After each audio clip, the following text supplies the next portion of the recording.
and wonderful. And we will share the recording for those who can't make it.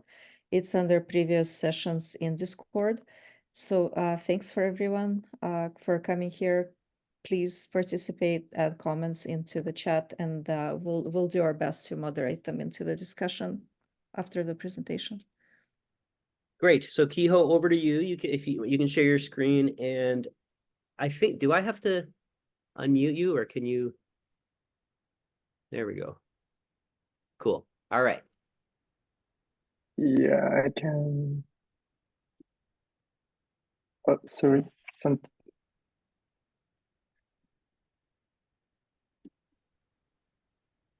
Can you see this slide? Yeah, that's good. Yep, we got you up there. Great. Okay. So yeah, hi everyone. I'm third-year PhD student in statistics at University of Chicago, and my advisor is Victor. I'm working on interpretability of LLMs. So yeah, thanks very much for the invitation, and yes, and also the introduction. Yeah, I'm going to talk about my recent paper on the linear representation hypothesis and the geometry of large language models. So this is joint work with Yojun and my advisor Victor. Actually, this paper is an archived preprint for now, and it's under review for ICML 2024. But yeah, I just gave an oral presentation on this paper at the NEURIS 2023 workshop on causal representation learning. So yeah, let's start with one slide summary of why we are doing this thing. The key interesting observation in generative AI systems is that complex behavior is emergent. For example, we just train large language models to predict the next word. Then we test them on high-level understanding tests, such as whether they can translate French or solve math problems. So the point is that the behavior we care about is not really behavior that we designed into the system. They just emerge. It creates some fundamental questions, like what are the limitations of these models? And when can we trust these systems? At this point, we want to develop a science of generative AI. We try to understand the root causes of their behavior, like what is actually going on here. So this is the high-level goal of our work and interpretability literature. For this goal, our paper focuses on the so-called linear representation hypothesis. Generative AI models take some input text X and then map it to a representation that lives in a vector space. Then we have some sampling procedure where we generate an output Y sampled from a distribution that is defined by this representation of X. The goal is to try to understand how semantic structure, like meaning, is encoded in the algebraic structure of the representation vectors. For example, in the context of LLMs, the semantic structure would be about high-level concepts like, is output in English or French, or is it in the present tense or past tense? The specific thing that we are looking at is the so-called linear representation hypothesis, which is the idea that high-level concepts are represented linearly as directions in the representation space of a model. So what does linear representation actually mean in LLMs? There are at least 3 ways that people have meant this in the literature. The first idea is what we call a subspace notion of linear representation.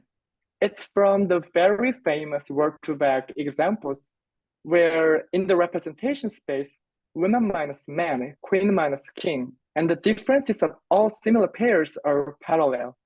So the first notion that people have studied is the idea that all pairs that differ on a common concept belong to a common one-dimensional subspace. It is natural to take this subspace to be a representation of the concept.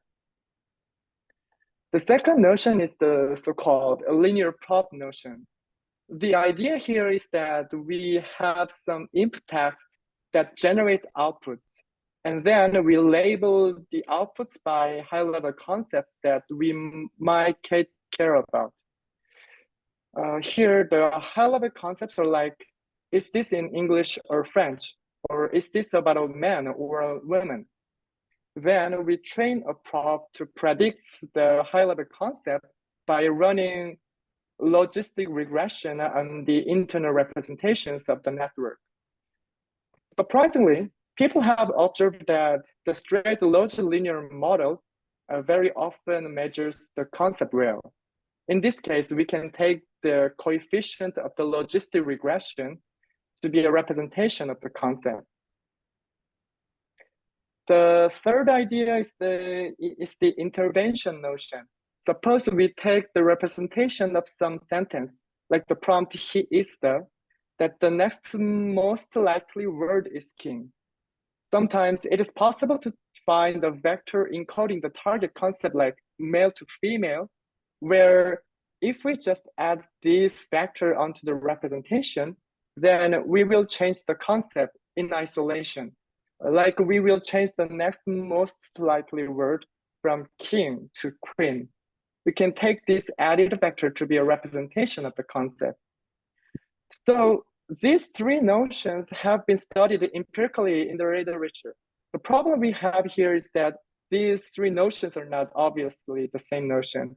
In particular, it is not clear how these ideas relate to each other, nor which is the right notion of linear representation. So our basic strategy to address these challenges is as follows. First, we use the language of causality to define what a high-level semantic concept is. Next, we use the formal notion of concept to define the subspace notion of linear representation, like the notion that queen minus king is parallel to woman minus man. We are going to give a formal definition of that. Then once we have the formalization, we are going to prove some theorems that connect the subspace notions to the measurement and intervention notions by using a softmax structure. Before defining a concept, we require some background on large language models. At each step, LLMs take a context like he is as an input, and then this input defines a distribution over some fixed vocabulary of words. For example, there's a fixed set of 32K vocabulary in lemma that our experiments will be on. Then the models are going to sample from this distribution one by one. The next single word might be king, man, or PhD. So, and then, yeah, so in LLMs, this distribution is defined by two kinds of vectors. First, the models map each context X to a vector, lambda X, in a d-dimensional representation space. We call it an embedding vector in the embedding space. Similarly, LLMs also represent each word Y in the vocabulary as a vector, gamma Y, in a separated d-dimensional representation space. We call it an unembedding vector in the unembedding space. Then the probability distribution over the next words is given by the softmax distribution of the dot product between lambda X and gamma Y. So when we train LLMs, the models learn to produce these embedding vectors and unembedding vectors so that they capture the softmax distribution in the training dataset. Here, I want to comment that nothing in this paper or this talk relies on details of the transformer architecture. This is just about the structure of the softmax distribution. Now, the first step is to formalize the notion of a concept. We are going to view the generative process of LLMs as taking in some context and then defining a probability distribution over latent variables via this context, and then generating the output from those latent variables. We take these latent variables to be concepts. For simplicity, we restrict attention to binary concepts with ordering. For example, the latent variable W is the male to female concept, and the concept variable Z is the English to French concept. Formally, a concept variable W is defined by a set of counterfactual outputs that differ only in the value of W. For example, the concept male to female is defined by pairs like man, women, and king, queen.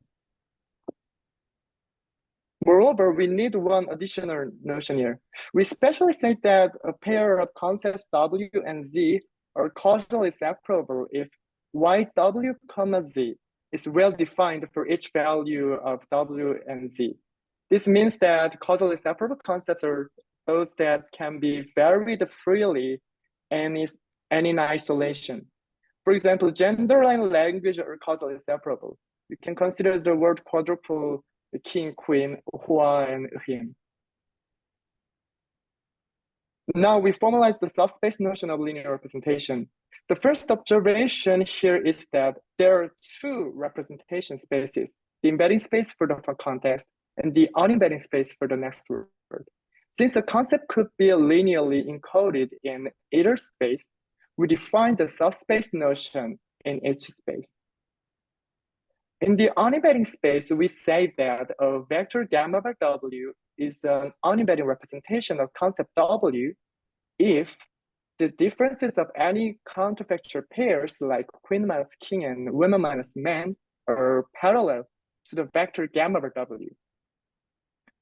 Similarly, in the embedding space, we say that a vector lambda by W is an embedding representation of concept W if the differences of any counterfactual pairs like she is the minus he is the are parallel to the vector lambda by W. Here, the formal definition of the counterfactual pairs of embedding vectors is a little complicated because the embeddings define the probability distribution over concept variables, while the unembedding vectors are just a function of concept variables. Then, using the softmax structure, we show their connection to measurement and intervention.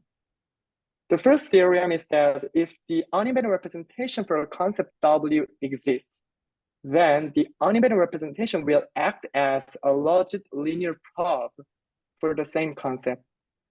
This result follows immediately from the definition of the subspace notion and the structure of softmax probability distribution.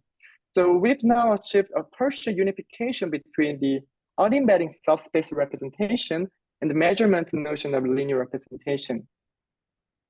The second theorem is that if the embedding representation for a concept W exists, then the embedding representation will act as an intervention representation. By adding the embedding representation lambda by W to some context embedding lambda, we can change the probability of the target concept W, but not those of off-target concepts, which are causally separable with W. So we've also achieved a partial unification between the embedding subspace representation and the intervention notion of linear representation. Let me just pause and read this first. So the issue we have is that there are three distinct notions of linearity: the subspace, measurement, and intervention notion. Then we try to formalize the subspace notion using causal language, which led us to two distinct kinds of representation, the embedding and unembedding representation. Then using this formalization, we can prove that the unembedded representation acts as a measurement representation, and the embedding representation acts as an intervention representation. But we still have some problems. The first question is, how do the unembedding and embedding representations relate? Now we just have partial unifications in each space, so we want to know the connection between the unembedding and embedding representations. The second problem is about the geometric structure of the representation space. In particular, what is the right inner product for the representation space? Suppose we have the unembedded representations of various concepts, and then we hope to use cosine similarity or orthogonality for interpretation and control. You might think we can just use the Euclidean inner product for such geometric notion. However, there's no natural inner product in each representation space. The observation here is that the models learn the embedding and unembedded vectors to get this softmax distribution. If we apply any invertible linear transformation to the unembedding vectors and apply the inverse transpose of that operation to the embedding vectors, then it preserves the softmax distribution. From the perspective of the objective function, the embedding vectors are only identified up to invertible linear transformation. Here, the reason that this is a problem is that inner products are not invariant in general up to invertible linear transformation. It seems to be the case that the inner product we learn here is somehow a function of random seed or particular biases of gradient descent or something else. The Euclidean inner product doesn't need to mean anything because it was not even identified. So we need some additional principle for choosing an inner product that captures the semantic structure of language. We define a notion of causal inner product as one where the unembedded representations of every pair of causally separable concepts are orthogonal. Intuitively, if we can change the concept English to French without affecting gender, then the natural algebraic structure for encoding that is orthogonality. So this is the principle that we want to get semantic meaning. Then it turns out that such an inner product has the following very important property. We prove that any causal inner product unifies the unembedding and embedding representations via this correspondence. This figure illustrates that the geometry of linear representations can be understood in terms of a causal inner product. We show how the representations are transformed by a linear transformation such that Euclidean inner product is a causal inner product after the transformation. Gamma maps to G, while lambda maps to L. The key takeaway is that the unembedding and embedding representations for each concept, blue and red on the left, are unified as the same representation in purple on the right. Additionally, we have the orthogonality of all causally separable concepts on the right. Yeah, we still have a problem. How can we find the causal inner product? So the following theorem gives a simple scheme for estimating the causal inner product. If causally separable concepts are statistically independent for words sampled uniformly from the vocabulary, if you believe this assumption, then we can identify the causal inner product that involves the inverse of covariance gamma. So yeah, experiments with the lemma 2 representations provide evidence for our aspects of our theory. First of all, we validate the existence of the linear representation.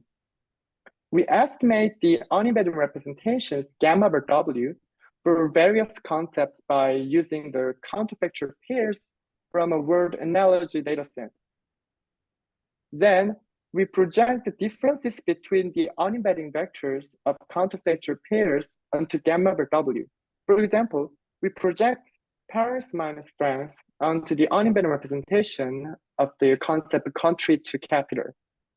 They are compared with the projection of random pairs, and this histogram shows that the differences of counterfactual pairs are clearly more parallel to the unembedded representation.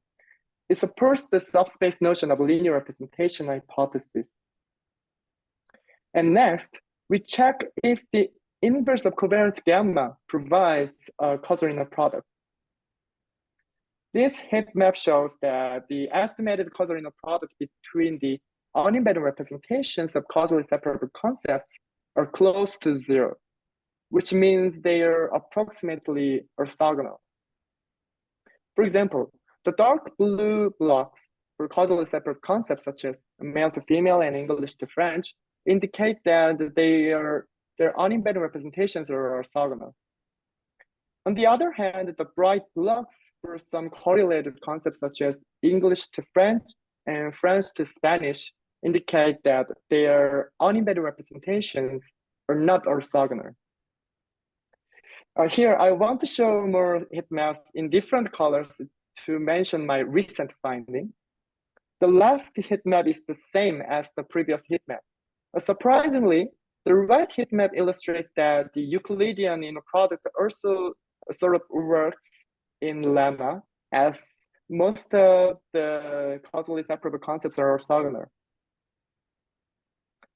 Interestingly, when I produced the same heat maps for a very recent LLM model, Gemma, I confirmed that the Euclidean inner product doesn't capture semantics, and the causal inner product still works. Next, we show empirically that the unembedded representation yields a linear prop on context. The left histogram illustrates that the embeddings of random context from French and Spanish Wikipedia are separated by projecting onto the unembedded representation for the concept French to Spanish. On the other hand, if we use different concepts such as male to female, the unembedded representation does not act as a linear prop. Lastly, we try to control the concepts of the context. Using the estimated causal inner product, we can obtain the embedded representation from the unembedded representation. Here, for three mutually causally separable concepts such as gender, capitalization, and language, we look at the changes in logics by adding each embedding representation to the context embeddings. For example, adding the embedding representation for the concept male to female to the embedding for the context long-lived changes the logic between queen and king, not that between capitalized king and lowercase king. Therefore, this shows that the embedding representation can be used to control the target concept while keeping other causally separable concepts constant. In summary, we formalize several notions of linear representation and show their interrelations. Then we show that every notion of linear representation unifies with the right choice of inner product. So if you want more details, yeah, please visit our archive link. Yeah, thank you. Okay.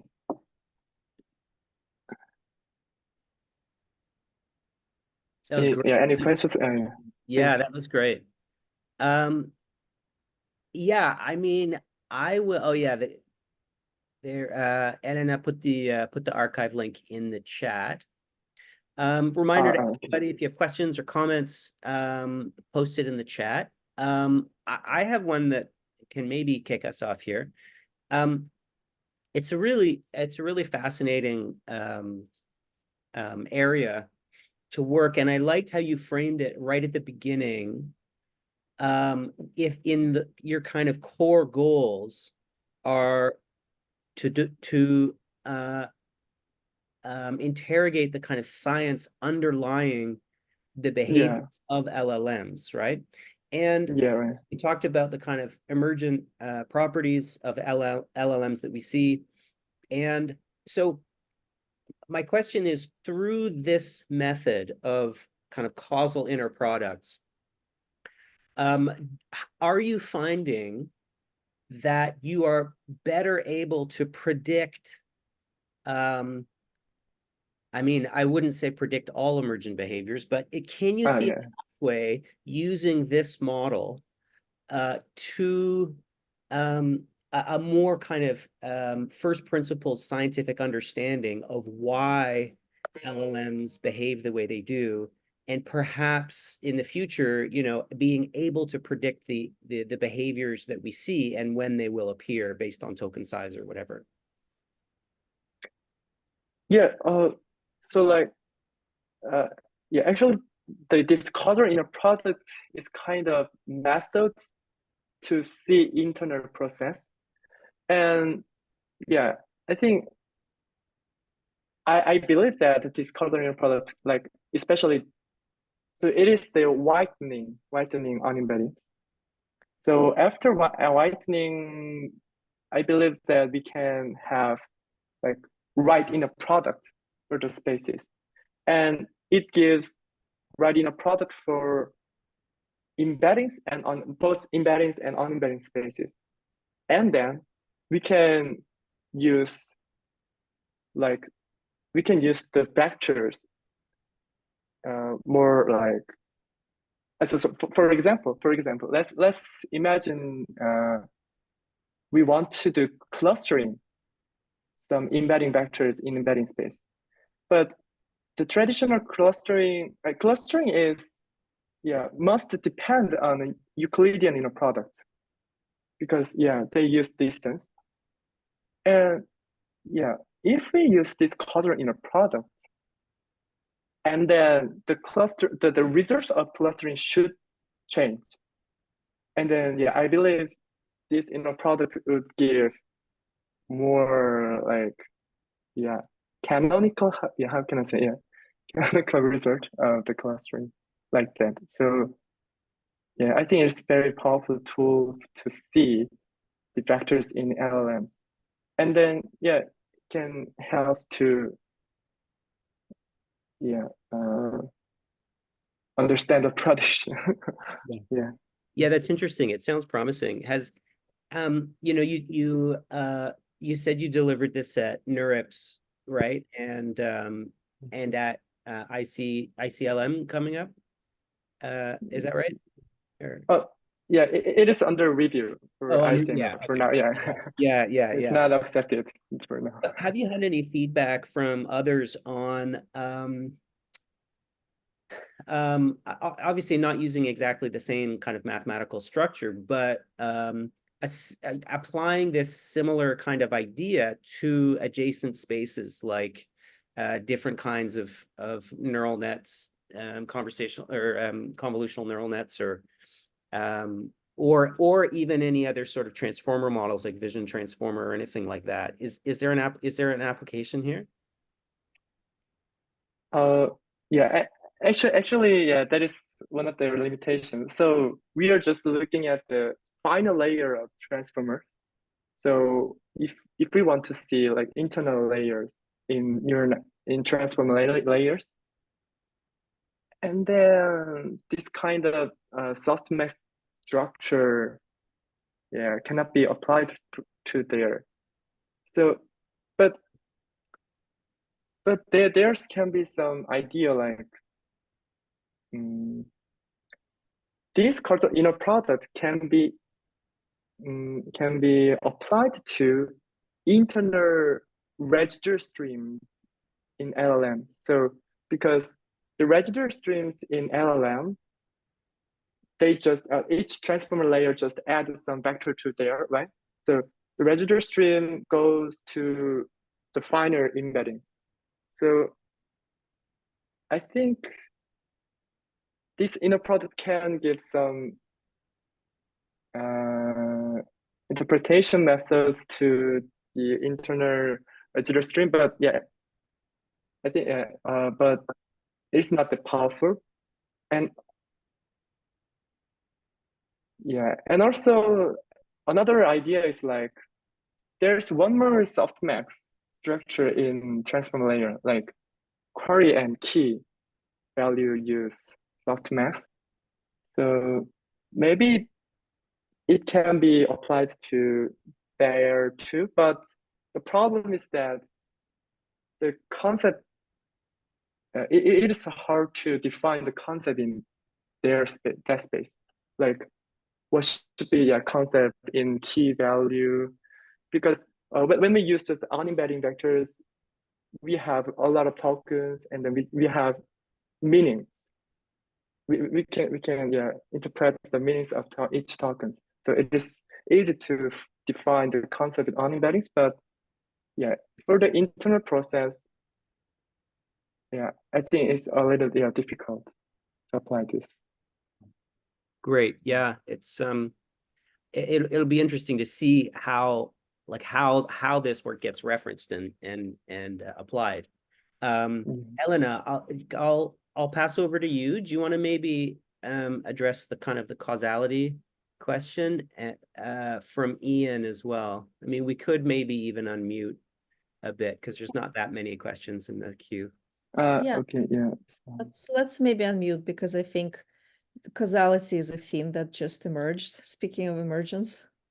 And so maybe we should talk to Ian and Sergey here, and maybe Prashant.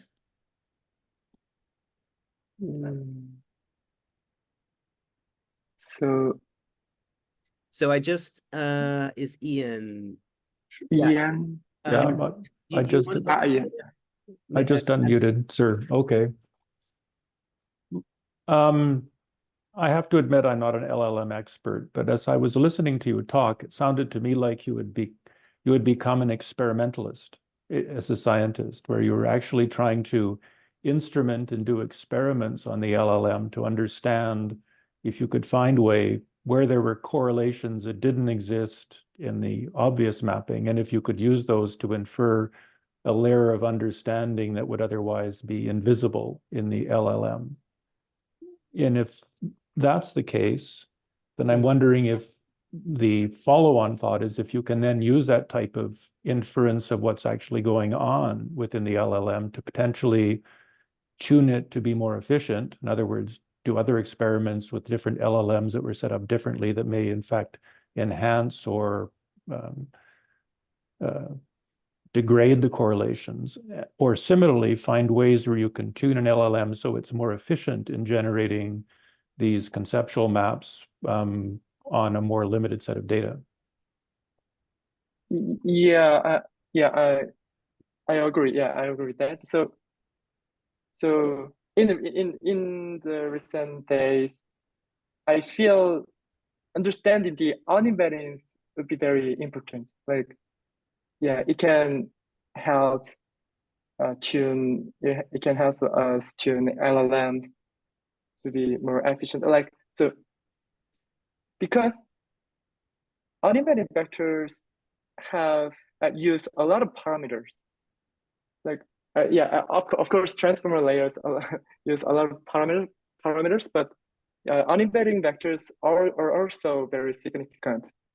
So I feel we should investigate unembeddings a lot, and then this kind of method can be applied more to improve LLMs. Sorry, what was the question? But it is right. I think it was suggested, right?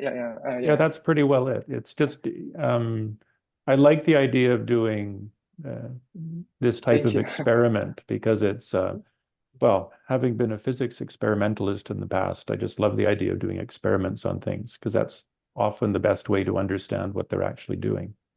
It's not about engineering, it's about science. So it's interesting. It's a really interesting paper. Thank you.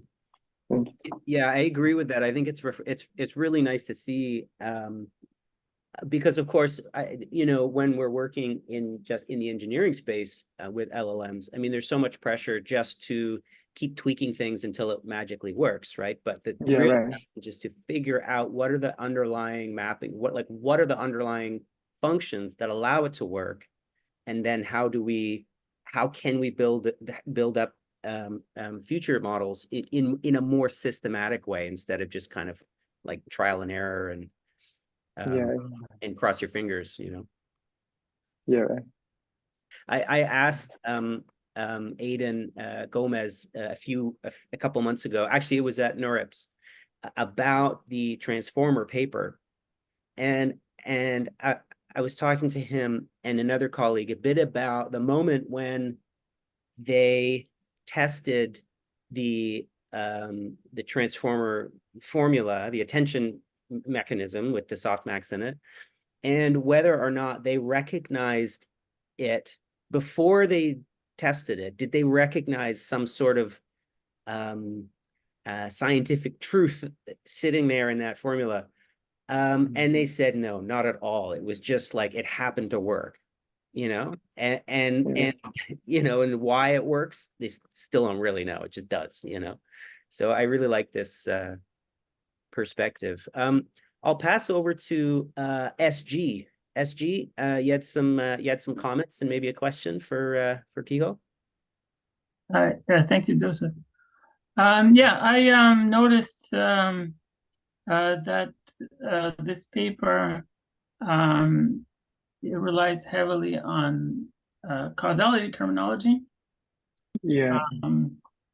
And causality, study of causality is a relatively recent field, and it's designed to study questions like, does this variable cause this other variable? Like, does smoking cause cancer, for example?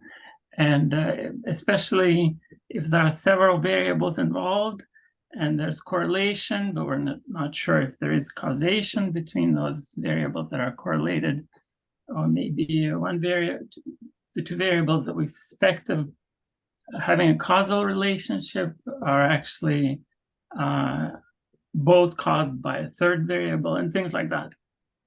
So that seems like an unusual tool to use in order to study the geometry of representation of concepts in a neural network. So I was wondering, what was there any particular reason why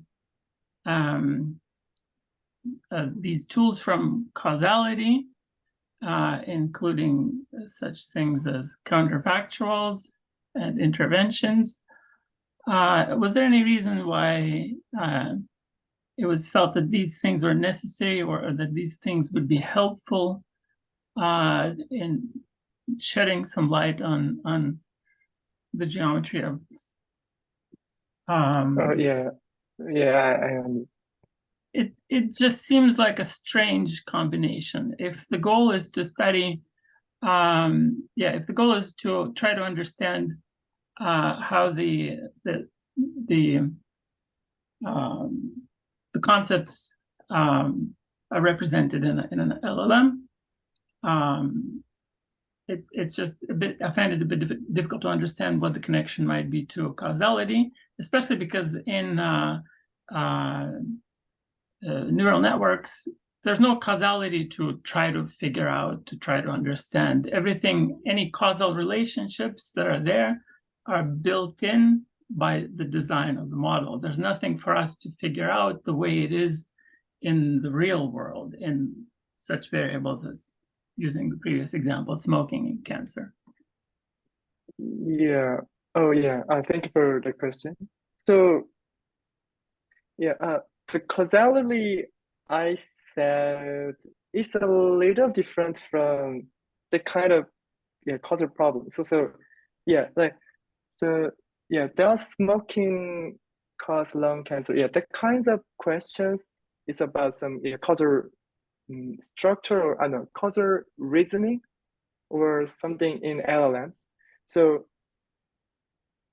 yeah, I believe the kind of things is just from because LLMs mimic humans language.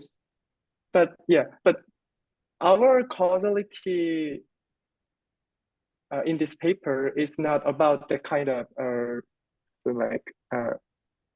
the facts LLMs have. Our causality is about the key thing is intervention. So in the generative AI era, we want to control the model. Like we want to like avoid toxicity, or we want to avoid unsafe AI. For that, we need to control the model. But if we when we erase the kind of toxicity, or like give good feedback for to the positive sentiment, that can change other concepts. Like, yeah, like for example, statistically, when we change image from male to female, and then the like imagine we want to draw a portrait of some person, and we want to change male to female, and then the profession of a person can change. Like, I think it's unsaid. Yeah, so it can, like, statistically it can change like the profession from doctor to nurse, more like that. Maybe yeah, AI learned that. So we want to avoid that. We want to just change the gender without changing any other concept.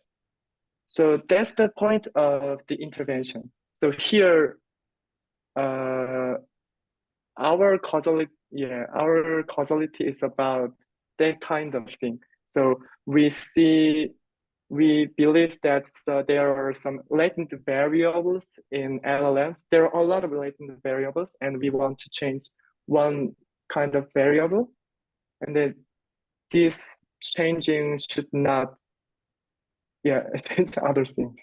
That's the point of this causality in this paper. So it is different from the like causal reasoning in the LLMs.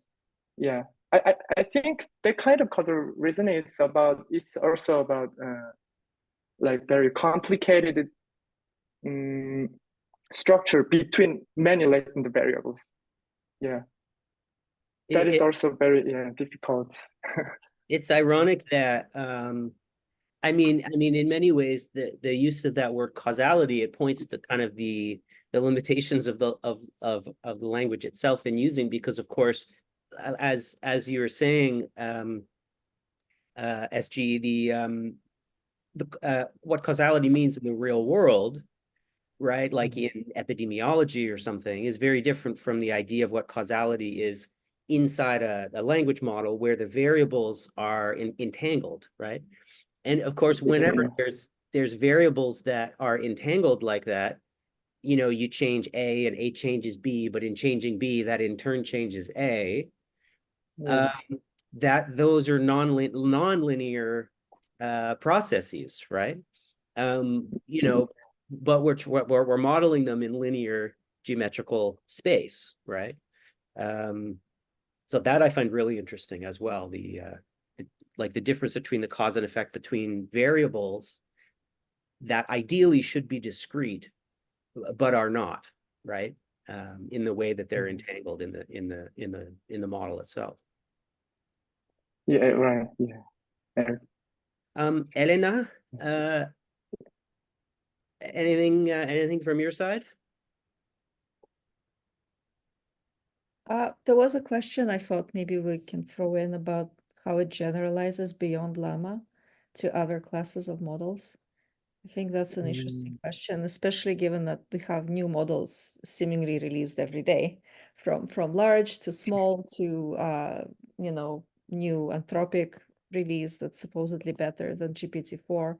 Do you see any changes that are substantial in terms of the work that you do, and how, if the models themselves are better, does that affect the relationships you're seeing? Oh yeah. So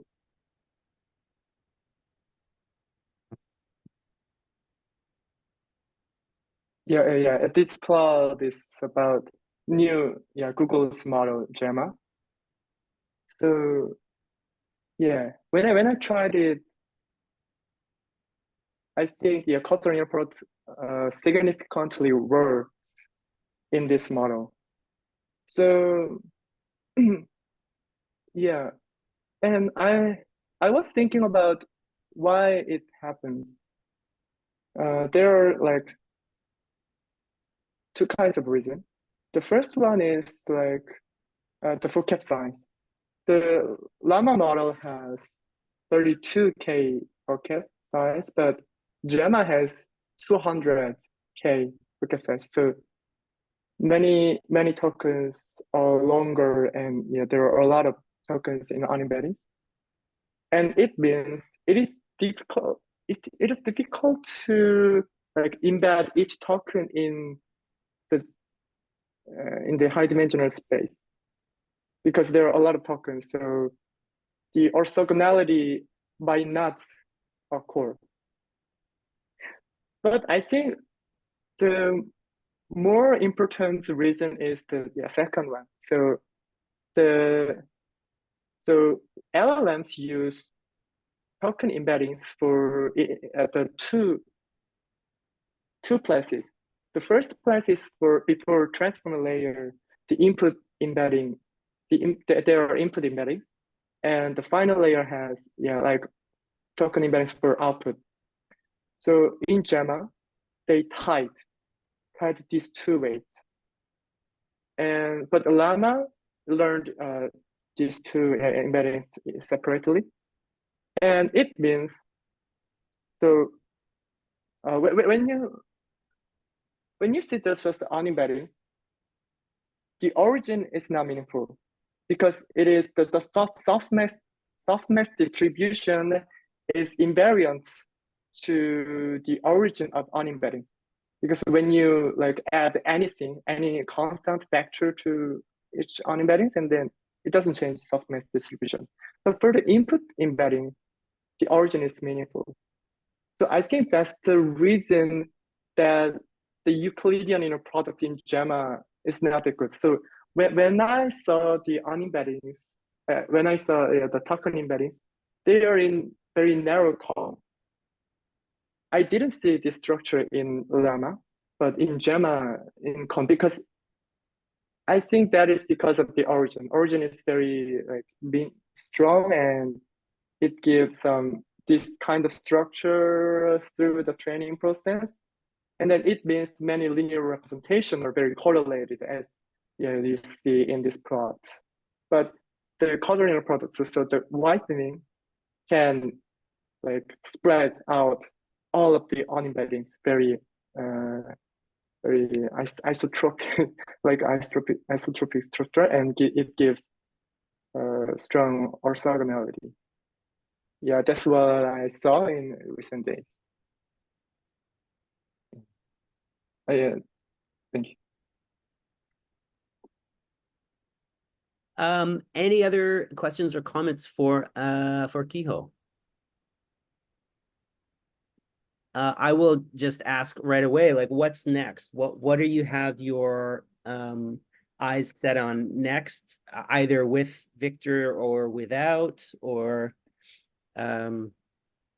yeah, with Victor, we are focusing on some like hierarchical concepts in unembeddings, like in unembeddings like animal, mammal, and dogs. This kind of structure. How do they? How are they encoded in that structure? Yeah. okay, yeah. It's our focus now. All right. Well, I mean, we've got some thank yous and some shout outs in the chat. I think we'll leave. Thank you. Yeah, that was really good, Kiho. It's fascinating. It's a fascinating argument, and the kind of, peeling back the layers here and trying to get to the fundamental associations underneath, I think, is really important for, machine learning as a science, right? Instead of just as an engineering project that leads to some fun, And I think, you know, I think there's some interesting public implications here too, is that if AI gets to a point where there is a solid understanding of why and how these models are behaving the way they are, I think that will ease the anxieties of the public when they hear about this stuff, because there's nothing scarier than hearing a scientist say, like, I don't know really why it's doing it, but it's cool, you know. Yeah. You know, so I think it's really interesting work. So I want to thank you again, Kiho, and thank everybody else for joining us. Our next Thank you. event is on March 19th, so 2 weeks today. Does anybody have the calendar open? Who's that with next week? Anyway, it's on Discord. So yeah, check us out there and look for the recording on Discord, and there's other channels on the Discord. If you have any other questions for Kiho or for each other or for us, or if you just want to argue about something, there's plenty of space on Discord to do that. Oh, thank you, Elena. Oh yeah, from McGill University, we've got Renee Sieber here, Dr. Renee Sieber, who are the publics engaged in AI. So that should be a really interesting conversation. Anything last from you? Just wanted to thank everyone for coming. We're really good on time this time, which is really great. And next session will be a very different one. So we've did a mix of sessions for the series, and it's taking a social angle a bit more and speaking about who gets to engage with AI and how, what are the social narratives that we're seeing, who are we hearing from as we discuss AI and its implications, impacts, science, etc. So this is McGill. We're Canadian outpost here, so that's nice to have a local representation from McGill University. Dr. Renee was kind enough to say yes to us, and that one is really popular. We're already seeing a bunch of registrations for this one and the next one. So yeah, thanks. Please join us again. Spread the word. Invite your friends. It's not fun unless there's more of us, really. The point of this is to grow the community, and by all means, please join us again. It's really good to see new faces and some regulars as well. And thank you, Kiho. What an interesting work. It's kind of like the mixture of experts, to Sergei's point. You take causality, you take geometry, and you go smash. That's what it feels like sometimes, with a lot of experimentation too. So creative and different. So thank you for sharing your paper with us. Thanks, everybody. We'll see you in a couple weeks. Thanks. Take care. Bye.